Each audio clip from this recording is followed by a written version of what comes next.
Well, good afternoon. Welcome to Paul Marshall's lecture. My name is Byron Johnson. I direct the Institute for Studies of Religion. The Institute, ISR, is kind of a think tank on campus. It's across disciplines. We have people from psychology and sociology and history and political science, even epidemiology that work in our shop.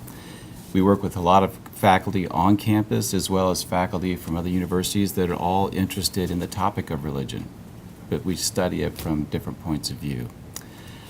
So I'm going to do an introduction today of our speaker, Paul Marshall, but I'm going to do it a little bit backwards. Let's just start out talking about Paul. Paul is a famous scholar. He's written many books on the topic of religious freedom. I've known him for years. He regularly gives lectures in Washington, D.C., as well as many places around the world. He was at the Hudson Institute for many years in Washington, D.C., also a think tank.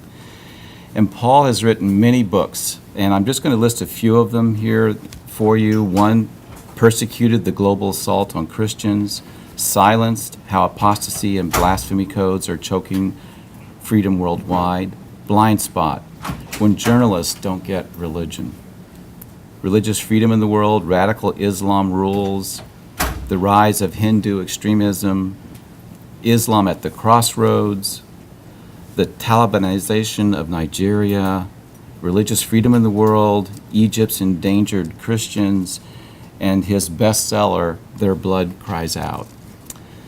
Paul's on TV a lot. If you watch Fox or CNN, any of the cable news networks, you'll see him regularly featured there because of his work.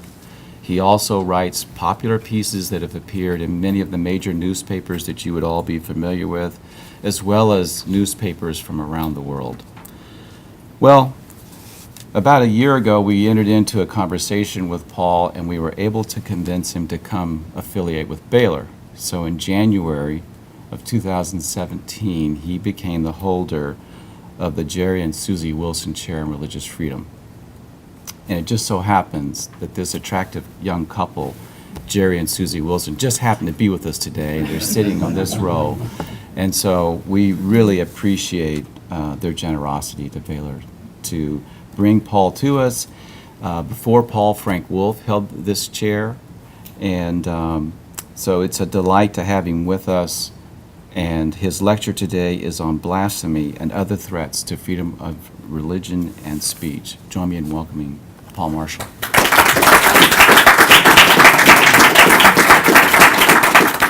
As mentioned, I've worked a lot in Washington, and as you know, Washington is usually described as Hollywood for ugly people. And the sort of Washington equivalent of Oscars night is the sort of national, White House Correspondents' Dinner, and you get a variety of people coming in. The other major occasion is when there's a new president, the inaugural balls, and there's usually about 16 official ones in Washington and a few hundred unofficial ones. And the inaugural ball you want to go to try and get a few of them in that night, but the one you want to go to is the inaugural ball held by the state where the president is from, because that's usually the biggest bash, and you can guarantee the president will be there. So my first election when I was in Washington was 2000, and that was the year, of course, George W. Bush was elected. So the Texas State inaugural ball was the one you wanted to get to. But how would you get tickets for this? I spoke to my Texan friends. Actually, they spoke to me. And they said, the people who host the ball, who put it on, is the Texas State Society. And preference is given to members of the Texas State Society. So see if you can join. Then there's a good chance. So I said, okay, they gave me the phone number. So I phoned the Texas State Society and said, I'd like to become a member. And they took down name, address, email address, and so on, a few questions. They said, I need to ask you, what is your connection with Texas? And I said, I really like Texas. And they said, that's good enough for your... So I became a member of the Texas State Society, and I did get my tickets for the ball. So it's very good to be here. Another thing Byron mentioned is a book I co-authored a couple of years ago called Silenced, dealing with questions of blasphemy and other restrictions on freedom of religion and speech in the press in the name of religion. In this book, we surveyed thousands of accusations of blasphemy, covering some 56 countries around the world. Principally, though not exclusively, the Muslim majority countries. And one of the things we note first is that restrictions are very widespread. Or when I say blasphemy, I'll mention this later, I'm including things which a new category arising in the West of hate speech in respect of religion. In my mind, these are simply blasphemy laws, a modern version. They don't just occur in the Muslim majority world. In recent years, they've been used in Russia, the Netherlands, Poland, Germany, India, Sri Lanka, and many other places. Indeed, just this week, there's a fracas in Russia about a play, which many people have accused of being blasphemy. It's a play over the last Tsar, but the Tsar has been canonized by the Russian Orthodox Church, so it's commenting on a saint.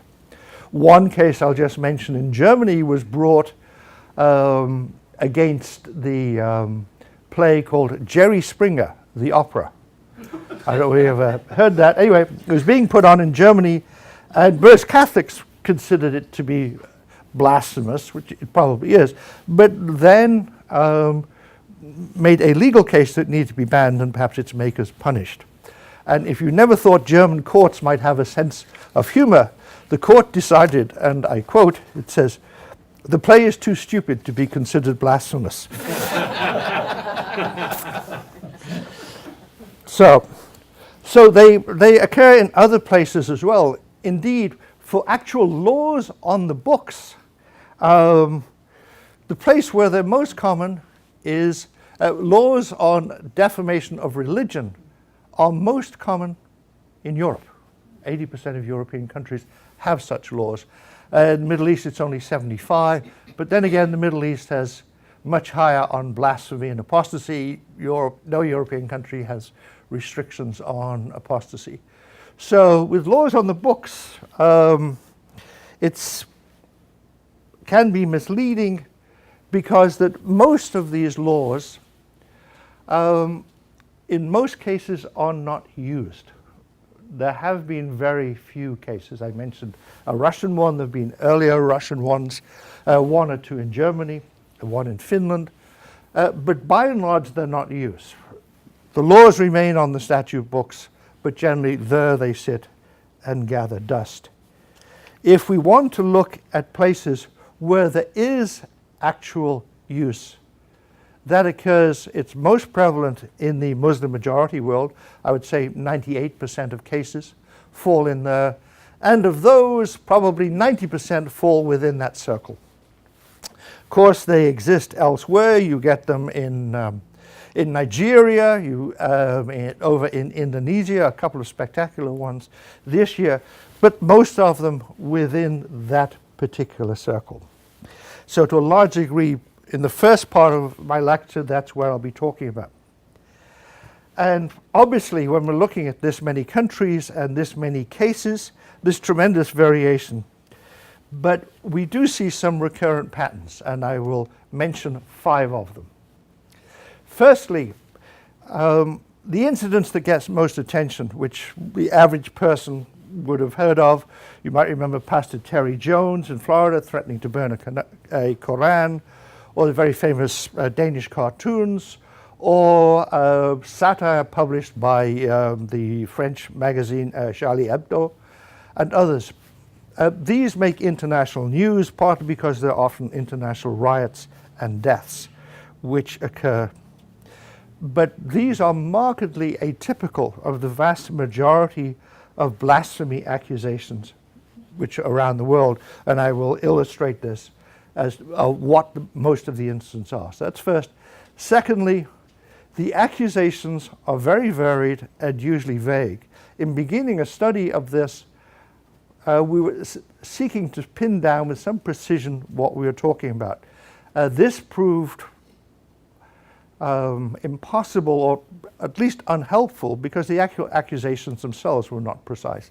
Here's a partial list. We compiled a list of 65 quasi-blasphemy accusations. Some of these may exist actually on statute books. Insulting a heavenly religion is Article 56F of the Egyptian Penal Code. But in many cases, the courts simply refer to, say, in Saudi Arabia, there is no legislation in the country. There's no legislator. People don't pass laws. God has said what the laws are, and you follow those. And you would go to a Qadi who would explain what Islam teaches about this. So if we pin ourselves down to very precisely defined blasphemy laws, we're missing very many of the cases there. And similarly in Iran. But these are some, and as I say, there could be many others. I particularly like the one fighting against God. I'm not a gambling man, but if someone wanted to fight against God, I know which side I'd bet on. If someone wants to do that, I just leave them to it. But we're talking about a range of accusations, and these spread to apostasy, leaving Islam. You've had people accused of apostasy who were then convicted of blasphemy, and people accused of blasphemy who were then convicted of apostasy. The courts are very varied. So we be careful about becoming misleadingly precise in this. I am going to use the terms either blasphemy or insulting Islam as proxy terms for this family of accusations. The third thing is that such accusations, particularly the larger international ones, but even the local domestic ones, are often shaped by political manipulation. So, for example, the so-called Danish cartoon affair took place 5 months after the cartoons were published. If you remember, in September 2005, a Danish newspaper, Yale and Posten, published 12 cartoons in reference to Muhammad. They're often described as cartoons of Muhammad. Most of them weren't, only one was. And I asked people, remember those came out? People do. And they said, what happened? They said, well, there were riots in Afghanistan and Pakistan and meetings in the Middle East and trade boycotts. And that is incorrect. Well, it's correct, but there's a big time lag. When those came out, there were peaceful protests by Danish Muslims. They had a parade outside the Yale and Posten office, which is on the main square in Copenhagen, peacefully, and saying, you shouldn't do that, we don't like it, it hurts us, you should apologize and promise not to do it again. That's what happened in Denmark. Some of the cartoons were reprinted in Malaysia to show how bad they are. Look what those horrible Danish people are doing. Also in Jordan, also in Yemen. And it was only in January of 2006, after the organization of the Islamic Conference, a meeting point of Muslim-majority countries, decided to change its agenda from counterterrorism to discuss insults to Islam, and made an issue of this. So late January, early February, you started to get those riots around the world. You started to get boycotts of Danish products in Egypt and things of this kind. The actual incident passed easily until governments wanted to make an issue of that. The far worse Swedish cartoons, 2 bouts of them, people have never heard of because there was no uprising about them. Or you have the case of the Florida pastor Terry Jones, who threatened to burn a Quran. This became an international thing. The head of NATO phoned him, the US Secretary of Defense and the Secretary of State phoned him, many others, to persuade him not to do that, which I thought was a big mistake because, you know, the guy wants publicity. And everybody in the world, you know, someone offered to buy him an SUV if he didn't, which I thought, I'm surprised 10 million people didn't say, I'm going to burn a Quran, but if you give me an SUV, I won't. But anyway, again, it was a huge thing. And in the end, it died out. Less well known is the fact that Terry Jones did burn a Quran 2 years later. And it was not reported widely. I believe the press there did the correct thing. They did, in fact, report it, but did not report it as a major incident, which to most Americans it would be. It was, in the B section of the paper on page 23, somewhere, near the bottom. Not giving it the sort of importance which he craved. And then nothing happened. There were many other cases like this. So the sort of gravity or perceived gravity of the incident and the response, there's a tremendous asymmetry between them. It's political manipulation. I want to be careful here because people often say it's political, not religious, as if somehow it could not be both. That's like saying it's not blue, it's a foot and a half long. There are many blue foot and a half long things. It is both. I mean, the ruling party in Germany is the Christian Democratic Party. Is it political or religious? Yes. And they refer to particular dimensions of or actions, and they can be both.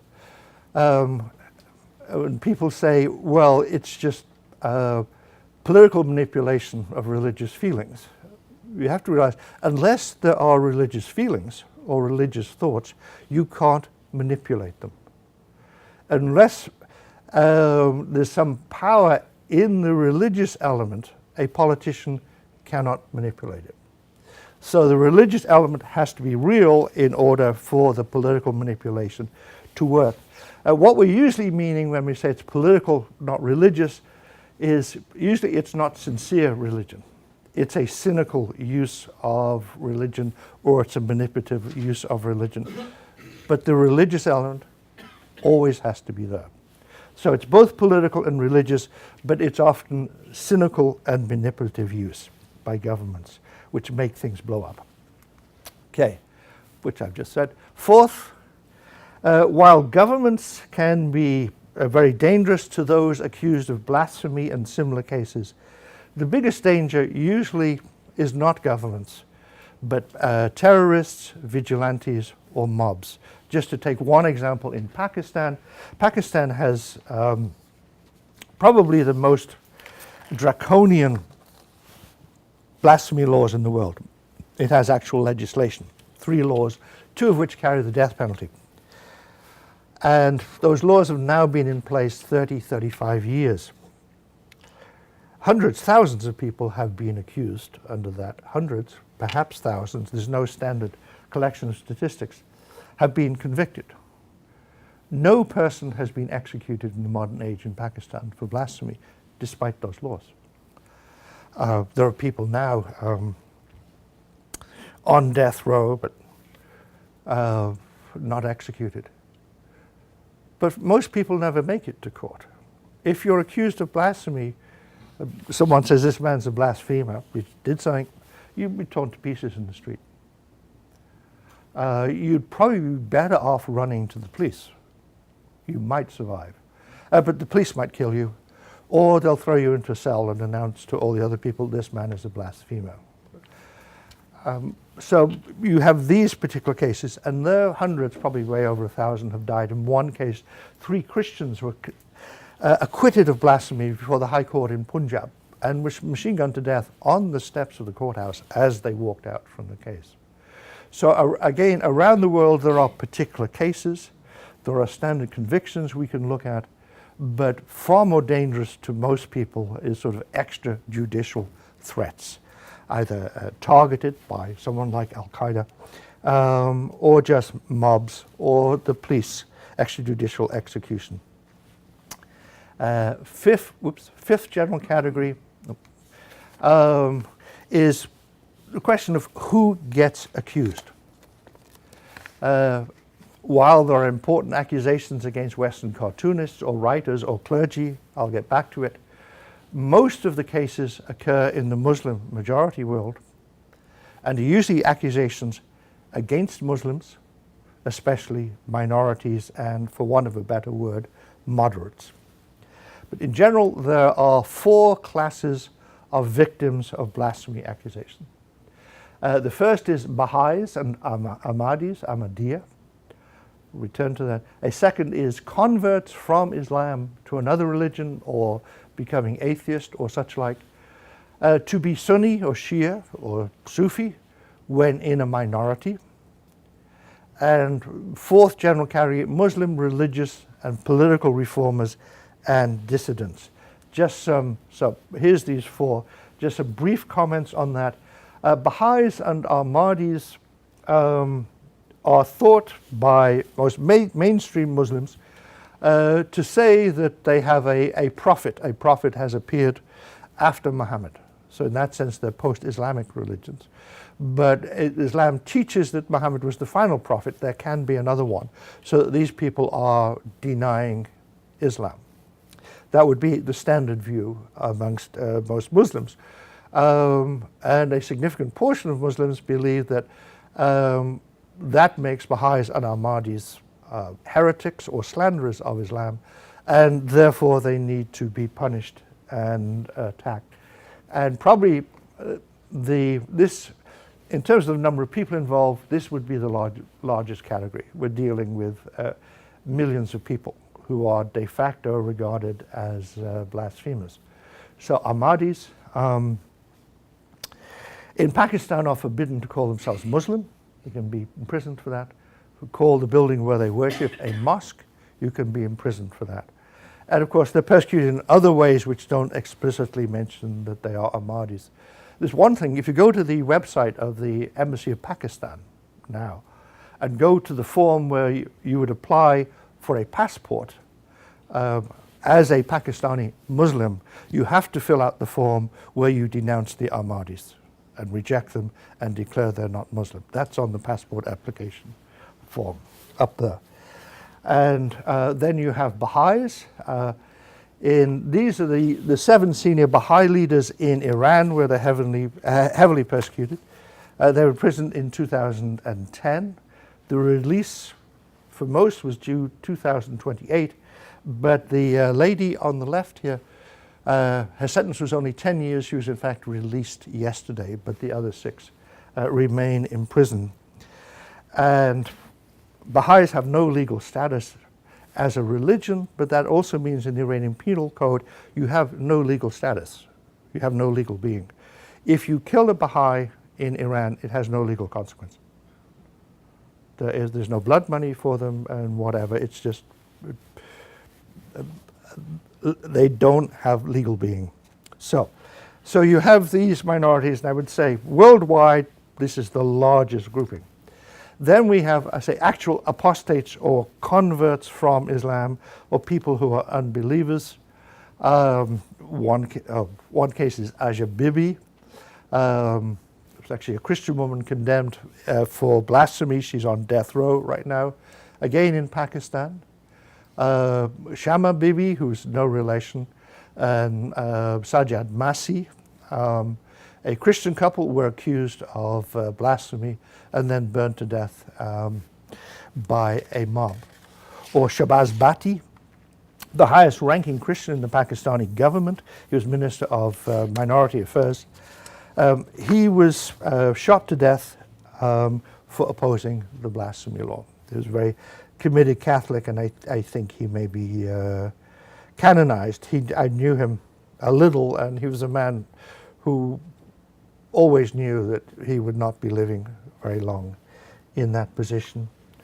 Or one others in Turkey, Fazıl Say, a Turkish concert pianist, is an atheist. Many Turks are atheists, but 4 years ago given a 10-month sentence, then suspended for tweets denigrating religious values.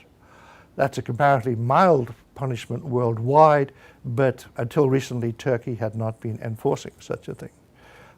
Largely because the principal founder of the Turkish Republic was almost certainly not a very believing Muslim himself. That's Ataturk. Then the third category of victims, Muslims of the wrong type.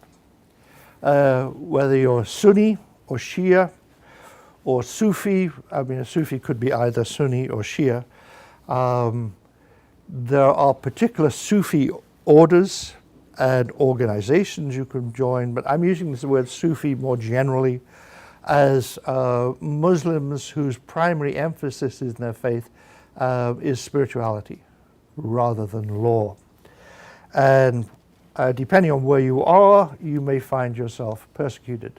So here is a Sufi woman hospitalized after a police crackdown in Iran in 2014.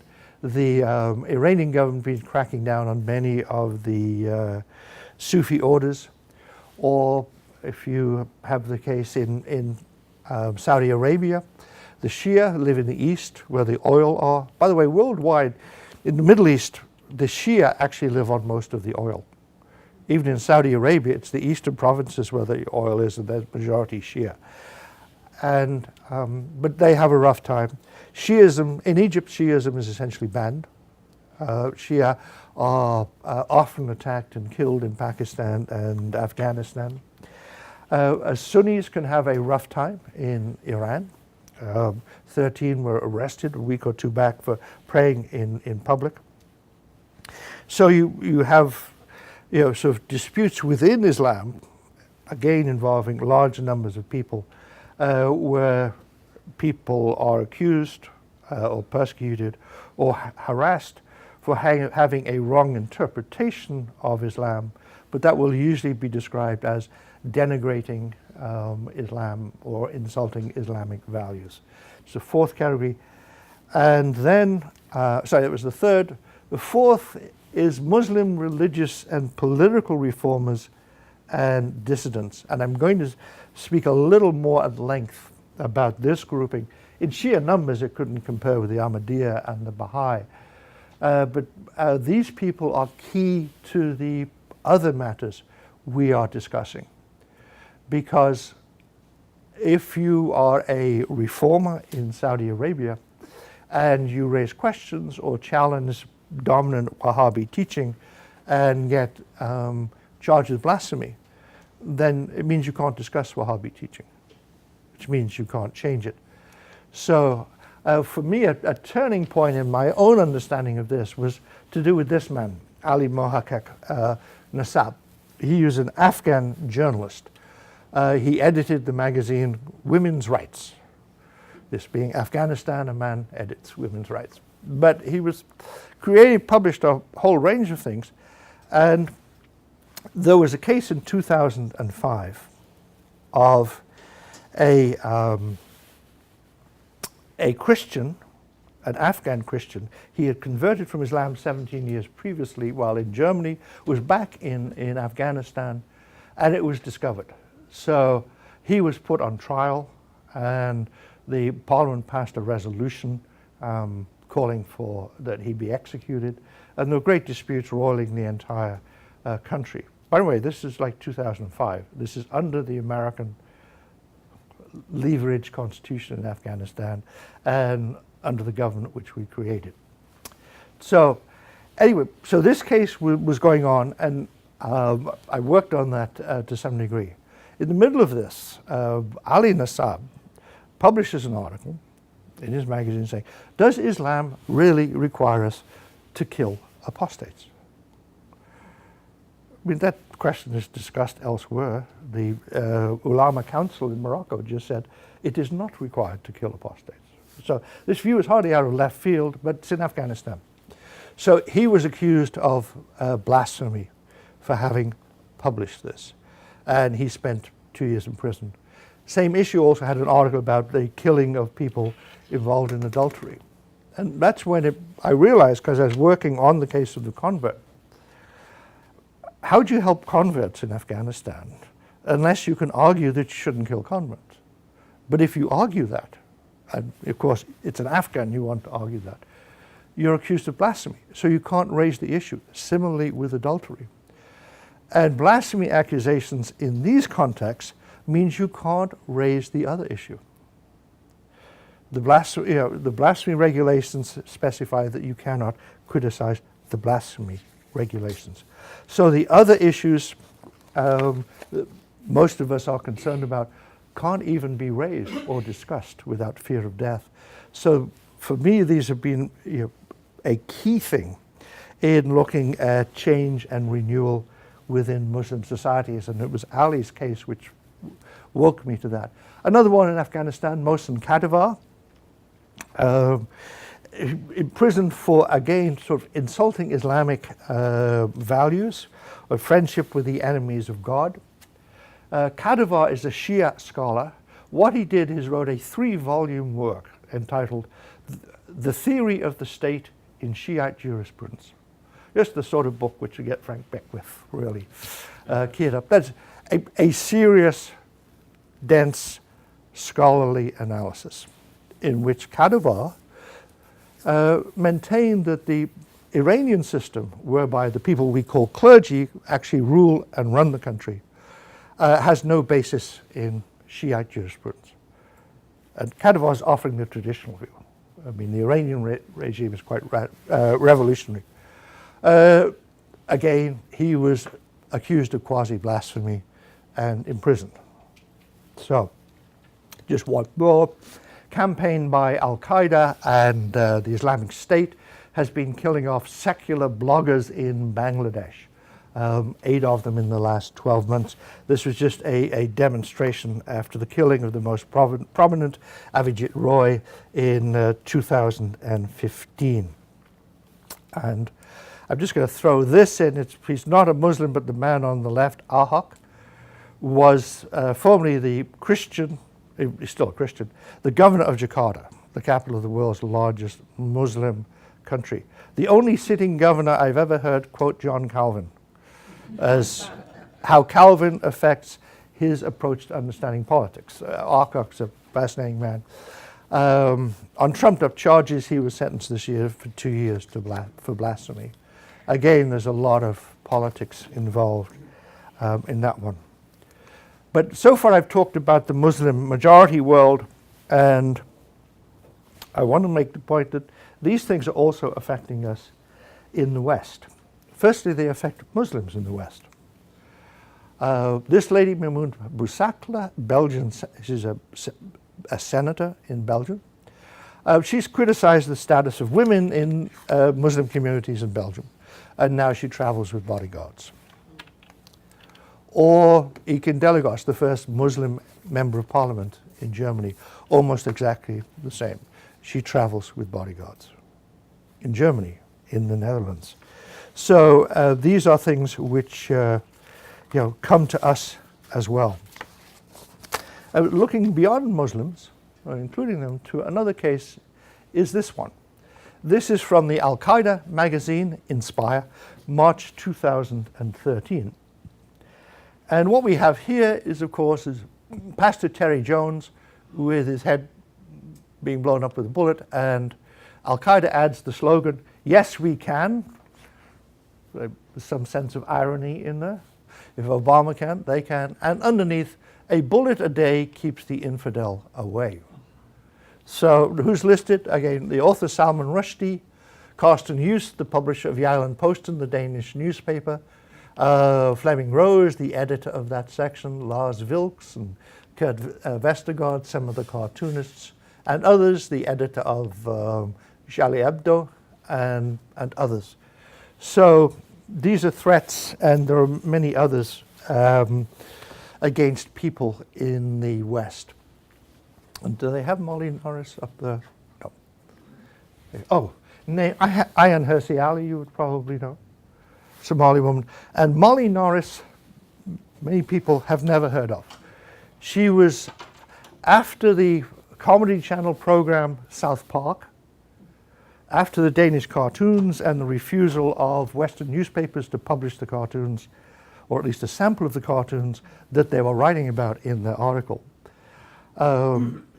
South Park decided to make a parody of this and kept wanting to put Muhammad on their program. And they kept getting censored by the Comedy Channel. Even the one of Muhammad dressed in a bursuit, so all you had was a bursuit, or a big black burqa. They couldn't do those. They kept pushing to see what they could do. And in response, a cartoonist for the Seattle Weekly, her name was Molly Norris, said, cartoonists should unite on this. We should have a let's all draw the Prophet Muhammad day. Okay, shortly afterwards the FBI visited her, not bearing a political threat. In England that would happen, by the way, very likely. Many parts of Europe give incidents of that too. But just that this was for her protection. There are credible threats against your life. And essentially what she did has gone into the equivalent of a sort of witness protection program. Quit her job, changed her identity, and where and when she is, I don't know. But this is hardly commented on. This is an American journalist who had to quit and change their identity and hide. It's a major incident. We generally don't follow it, but interestingly, Al-Qaeda does. So does ISIS. So I've gone through a range of examples very quickly, and partly to give you some sense of the range of what is happening and the way this is starting to creep into the West. But one of the major effects is, of course, not only against those who are killed or imprisoned or lose their job, but everybody else who notices this person has been killed or imprisoned and lost their job. And what you're going to say, you're a blogger in Bangladesh, you're a very critical blogger, and you realize that 8 people like you have been killed in the last 12 months. Will you still keep on blogging? If you're in Pakistan, what do you do? Let's say you're a judge in a case. I mentioned, well, I'll go back to that case. You have the problem of judges who are dealing with a blasphemy case. And if they acquit the person, they will be accused of blasphemy. And so in the case of Asia Bibi, who I mentioned earlier, her appeal has been sitting there now for about 7 years to the Supreme Court. And why the delay? Well, everything's slow in Pakistan. But one suspicion is that the courts don't want to do it. Because what if they acquit her? Are they next? So there's this self-censorship, obviously, in the Muslim world. And when people say, well, why aren't Muslims more outspoken on these issues? Well, very many of them are, and just we don't hear about them. But in some cases, because they're scared. And if we were in their shoes, we'd be scared too. See what happens to people in America. If you live in Pakistan or Nigeria or Somalia, are you going to open your mouth? If you've seen what happened to Egyptian intellectuals. So you just keep your head down, stay quiet. And this also happens in the West. Let me just give a couple of examples. And the silencing, which I've mentioned in the Muslim world, also occurs in the West. Newspapers will usually say, or TV will say, it's usually through sensitivity, but in general, it's fear. They're just scared. So just take, and I can't prove the New York Times was scared, but it didn't publish the Danish cartoons, or even one of the mild ones. And then in 2014, it ran an article on a statue of Muhammad that until 1955 had been on top of the Appellate Division Courthouse at Madison Avenue and 25th Street, New York, when it was removed. So there's this article on the statue. There's no picture accompanying the article. It's a story about a statue. You don't get a picture of a statue. The New York Times, at the time of the Danish cartoons, decided to write a sort of reflective article on this all about press freedom and religious sensitivity in the wake of the Danish cartoons, and how various religious believers could be upset in there. And of course, the New York Times did not want to upset people's sensibilities, so they wouldn't show the Muhammad cartoons. But this particular article, they used this illustration of Chris O'Philly, the Holy Virgin Mary. This is a painting done with dried elephant dung. Now, for various reasons, I don't think this is a blasphemous or intended to be an insulting painting. It has a whole cultural history behind it. But many Christians certainly did think it was insulting and blasphemous. So the New York Times, in the wake of the Danish cartoons, wouldn't publish any of those, but illustrated its reflective article with an illustration which many Christians would have found insulting. So I don't see any particular consistency in dealing with that case. A couple of examples in the West where we still do have illustrations of Muhammad. One is on the Supreme Court building in Washington, D.C.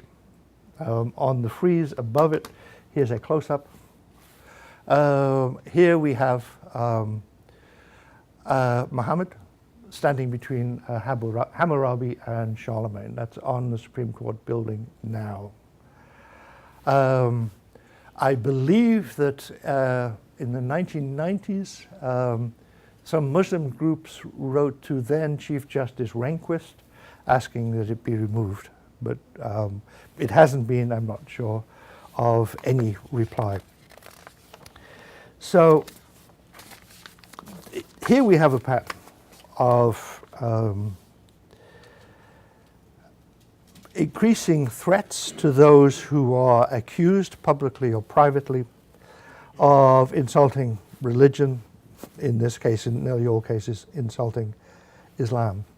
And those restrictions are now also creeping into the West, often under the names of sensitivity, but more commonly, if one looks for consistency in dealing with sensitivity, then we won't find it. It is fear. There's many comedians who will be outright, oh, I'll tell vicar jokes all the time in England, you know. Tell jokes about clergy, all that sort of fun. It says, I'm not going to make any jokes about Islam. Why? I'm scared. I could pretend I'm like you. It's usually the English comedians do. I could pretend like, you know, I'm sensitive. No, I'm not. I'm scared. But many of our editors will not make the same admission. But one of the major dangers, at least the one I'm most focused on now, is the suppression of debate, dissent, and renewal within Islam. And to take one example I alluded to earlier, this man, Salman Taseer. I mentioned Shahbaz Bhatti, a Christian, earlier. Salman Taseer is a Muslim. He was the governor of Punjab, in American terms, the state which encompassed half the country in terms of population.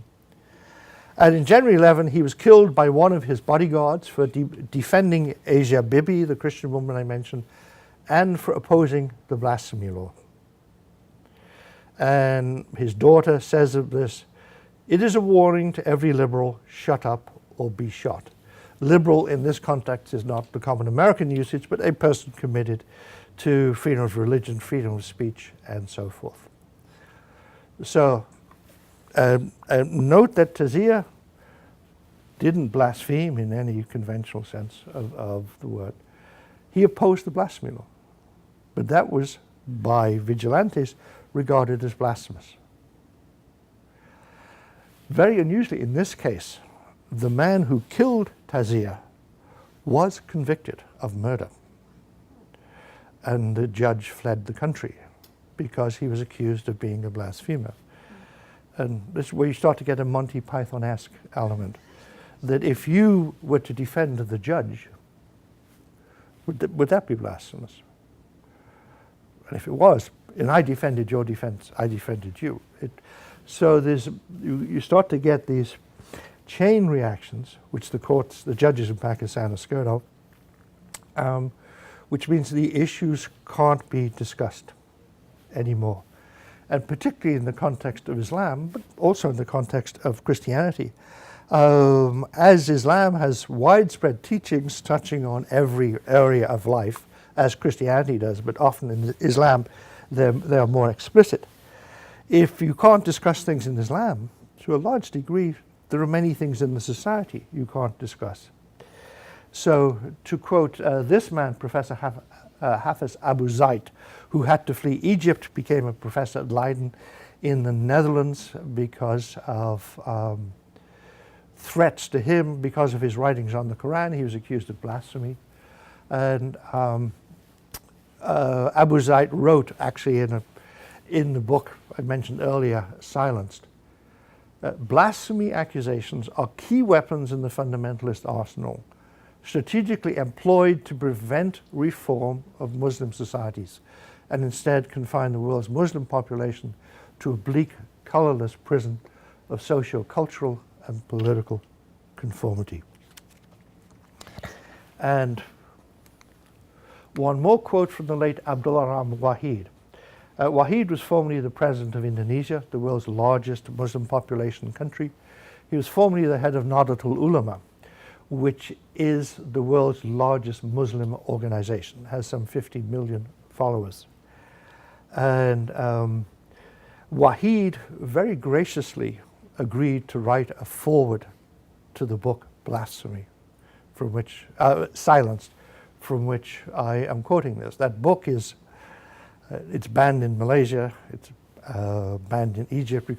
It can't be published in the Arab world. It's on the web in Arabic, but banned in many places. But Wahid said, "Oh, we need this book. We need to read this book. We need to listen." So he wrote a foreword, which is now very famous, to that book.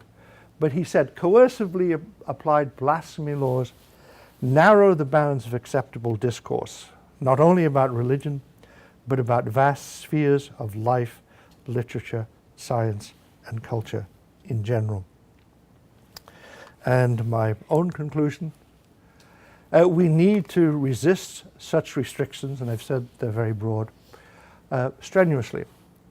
When politics and religion are intertwined, as they necessarily are in debates about blasphemy, and indeed very many other things, without religious debate and disagreement and criticism, there can be no political debate. Without religious disagreement, we can't have political disagreement. Thank you very much indeed.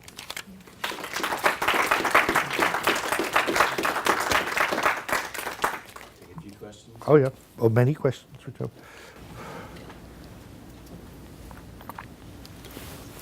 Yeah, So, sorry. when you were talking about anyone against Islam is considered blasphemous if they stand out against it, is that why Islamic people justify killing others?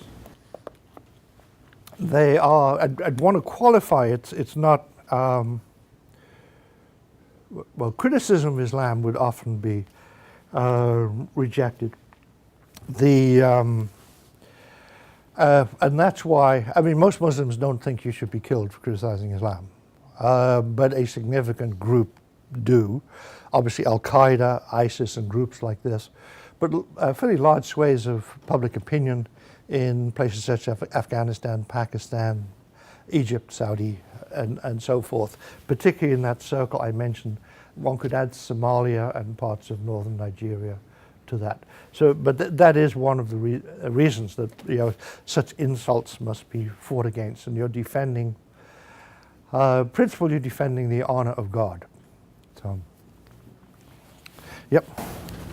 This is really a question about the potential for change.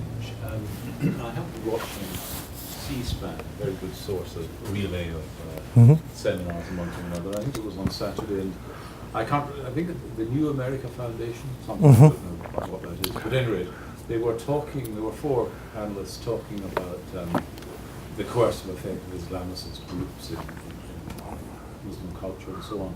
But one chap who was very interesting was talking about something which maybe well known to others, but the phrase was new to me. It was the demarginalization of identities. And he was tracing this to the development of the internet, obviously, and the way in which this makes it possible for people to communicate, in one sense, socially and publicly, but in another sense, privately. And so that was the whole issue about respect and internet communications and so on. But the point that he made was the rapidity with which this has produced social change. And he gave a couple of examples of that. Well, one was the whole area of LGBT, self-mentioned, where this was something about which, like broader issues, about which people just kept quiet. And so he was talking about different groups who have historically kept quiet, partly analogous to what you were talking about, you just shut up rather than risk it and so on. But the internet has made it possible for people, in the first instance, to find other people who share their views, and then rapidly, as it were, to develop notions of community, which is emboldening, and then this demarginalizes identities. So one thing that I've been interested in is how, what the potential is for rapid change with regard to this kind of thing. I mean, it seems as if there's just this kind of solid high wall to breach. But I mean, if you use that analogy, of course, it's prevailing culture is different than one thing or another. But I mean, do you think this is the sort of thing that one could see very significant collapse over a period of, say, 10 to 15 years? I think that's possible. Certainly, its growth is fueled by that. I mean, why is now the outrage over these international incidents? Because people know about, 40 years ago, who in Afghanistan would know what was in the cartoons Danish newspapers were published? Well, it was Denmark. So that's affected it. And then ideas which challenge, I'll call radical Islam, none of the qualifiers are good. Challenges to radical Islam are now much more widespread. People can read them. A friend of mine, Rand Corporation studies sort of social media in the Middle East, and she says there's been a tremendous growth of atheism amongst Arab youth. Mainly because of groups like ISIS. I mean, that just turns, if this is Islam, forget it. And similarly in Iran. So you have that. But the radicals are usually much better at media. I've just showed the Al-Qaeda magazine, but the materials, the highly sophisticated materials that ISIS has been putting out by people who obviously know how to direct movies very well. And the staging they give for battles, they consider camera angles when they're looking at lines of attack. Because they're aware that probably their propaganda is going to have more effect than taking over this village. So they're doing it too. And I have to say in the Muslim world, I don't know. I know in Indonesia, just one of the more Wahhabi, Saudi-oriented clerics has got 600 videos on YouTube. Not until Ulama, the group I mentioned, 50 million followers, it's got 6. Not one person, I mean, the whole organization. That's a very traditional organization to that. But so I don't know which way it's going, but we've just seen these rapid switches, almost unbelievable in the West, changes in attitudes. So this could pop like a balloon, but maybe not. Just on a personal note, one of my interests in change is, as mentioned, I spent a lot of time in Indonesia, where the dominant forms of Islam are different, significantly different than dominant forms of Islam which exist in Southwest Asia and the Middle East. And interested in people knowing more about Indonesian Islam. Well, you had a presentation I gave, I think, a year or so ago talking about that. How can those forms of Islam have more influence in the Muslim world and beyond it? So that's a particular interest. But they could change quickly. Yep. I'd be interested in your thoughts on the Brunei model. I think they're beginning an intentional kind of Islamization of their constitution and moving away from the colonial constitution they inherited, and whether you think that will influence Indonesia. It certainly will Malaysia, but whether it will come to Indonesia as well. Yeah, I don't think it will. Brunei is sort of highly, on these issues, highly restrictive. Yeah, that didn't stop the Sultan from having Michael Jackson to come and perform at his birthday, but Divinely inspired man. yes. But in terms of these issues of conversion, I think it's very bad. The Indonesians will probably resist that. Yeah, I mean, they might do certain things for money and trade, but it's very small. And the Indonesians, I remember, would put down Singapore. Very successful story, and the long-time president was president, prime minister Lee Kuan Yew, was very successful at home, and was also given to lecturing other countries on how they could get their act together. And the Indonesians really didn't like this, and they said, he governs a place which is the size of one of the smaller suburbs of our capital city, which has Greater Jakarta's 28 million and Singapore's 3 or 4 million. So they're saying, can you really project a lesson from there to here? Actually, I think you can, but Indonesians wouldn't. So Brunei, I really don't think they would do that. There's Indonesians in ferment right now. I'm much more depressed about the place than I was a year ago, mainly because of that, the trial of the Christian governor, Ahok, and more particularly his conviction. That has produced major divisions in the country and shown that radical influences were far stronger than most Indonesians believed. The good side is a wake-up call. Many Indonesians say, we've been sitting around saying how moderate we are compared to the rest of the Muslim world, and we're not noticing what's going on around us. And we've just thrown one of our most prominent governors into prison. So that's a long way of putting it, but the colonial fight gets there because the Malay, as you know, the Malays are always saying, well, all our highly restrictive laws were put there by the British, as if they themselves would not have put in a blasphemy law. But sorry, you were going to say something. No, I was going to agree with you on that. In Pakistan in particular, the blasphemy laws were instituted by the British. And they said, well, in traditional Islam, we didn't have that in a legal way. Yeah, that's because you didn't have laws in general. So, but yep, sorry. I would like your comments on how we have come in the West to the point where we must be, well, everyone is so sensitive to offending Muslims. Mm-hmm. And it's open season on Christianity in every area you can look at in this country. How did this happen? I wish I knew the answer to that one.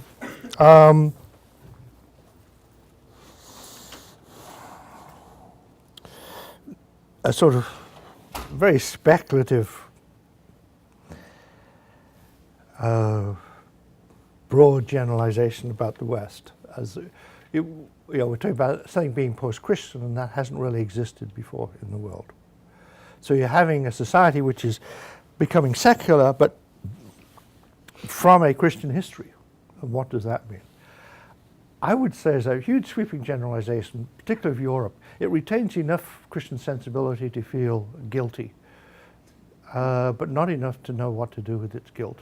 So it just engages in complete self-flagellation. We've done bad things in the past. So the sort of, in these issues, you get a preemptive cringe. Well, we're bad, we didn't do this. So that's one factor. Another one is in our culture wars or political fights right now.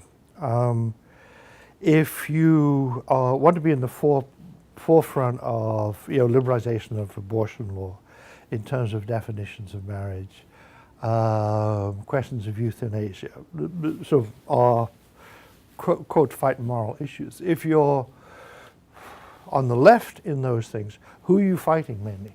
Christians. You're not fighting Muslims. So you see Christians are much more directly your political enemy. Muslims are somehow more different. So you get that dynamic, plus the sort of the guilt element over colonialism and other things, means then we criticize Christians, the near enemy, to quote bin Laden, and for Muslims, well, we need to realize we did bad things to them, so we need to be careful about criticizing. So those are two factors. I'm sure there's many, but that's a whole, if we knew the answer to those questions, we'd go far. Yep, sorry. Last question. Oh, well, there's two hands up, so I'll just take those two. Yep. So I was really interested in this idea of where over Governor Hawk's arrest and sentencing kind of serves as a precipitating factor to make people wake up and say, oh, what's going on here? I'm curious, what was the reaction to like the forced church closures and preventions of churches opening in Indonesia that had been happening before that? Were they just not widely known, or was there, I mean, there had been, you know, kind of notable violations before in terms of religious freedom. What was happening here that made it so different?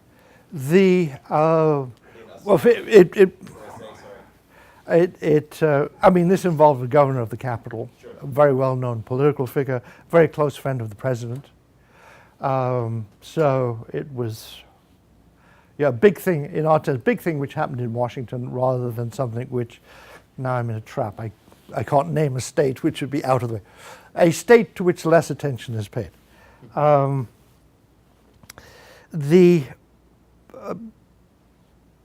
Few things. The question of church closures and so on are fairly localized. Okay. Want to look at religious freedom problems in Indonesia, Aceh, northern Sumatra, West Java and South Sumatra. In other places it's not there. Secondly, it's local governments. I mean, the big problem with the central government is just passive, just sits there. I mean, the church in Bogor, the Yasmin Church, which has been closed by the mayor for all that time. I mean, the church won a Supreme Court case saying they should be open, the mayor just hasn't done it. And the central government, you know, even Jokowi, who I like, they haven't picked it up, even though, I mean, that church worships every Sunday outside the presidential palace, by the way. Yeah. So, hello, our church building is closed. But, so those are problems. There isn't violence there. It's just, I mean, they are out there, the TV cameras are there, so they're known. And the other one, in terms of church closures, you had those attacks on churches in Aceh. But the other cases are relatively minor. I mean, small. The Yasmin Church, you have up in Bogor, and then in Bekasi, the other church. Those are the major cases. I've raised these with people in the Ministry of Religious Affairs, and they said, no, it's a real issue. We're not defending it and saying it's okay. But do remember there are 70,000 churches in this country that are open. So these are in there, that's doesn't justify them. But it's not like we're going around closing churches down all over the place. Yeah, sorry. Yeah. Mine's a much more simple question. Oh, no. Looking at the failed coup attempt in Turkey, you saw a lot of journalists and cartoonists who were in prison for criticizing the political system. So I was just wondering if there's like a vast contrast versus like people whenever they criticize religion in countries versus when they like criticize the political system and like how they're treated, I guess, in prisons and how they're held on trial. Often they can be treated similarly. And often they overlap. So one famous case now is a man named Raif Badawi in Saudi Arabia, who's been charged with, again, it's fairly vague, 'cause, as I say, there's no legislation in Saudi Arabia, but essentially for blasphemy and sentenced to 1,000 lashes. And basically, he's a democracy activist. He'd been blogging against the government. That's what he did. And when the government claims to personify Islam, you criticize the government, you criticize Islam. That's what the Iranians do. You criticize, you know, I mean, that is blasphemous, that he put himself in the place of God. But the sort of say, criticize us, then you're criticizing Islam because we represent Islam. So, but the response is similar, partly because the dynamics and consequences can be similar. And we can talk more about Turkey if you want. That's a strange case. Join me in thanking Paul Marshall.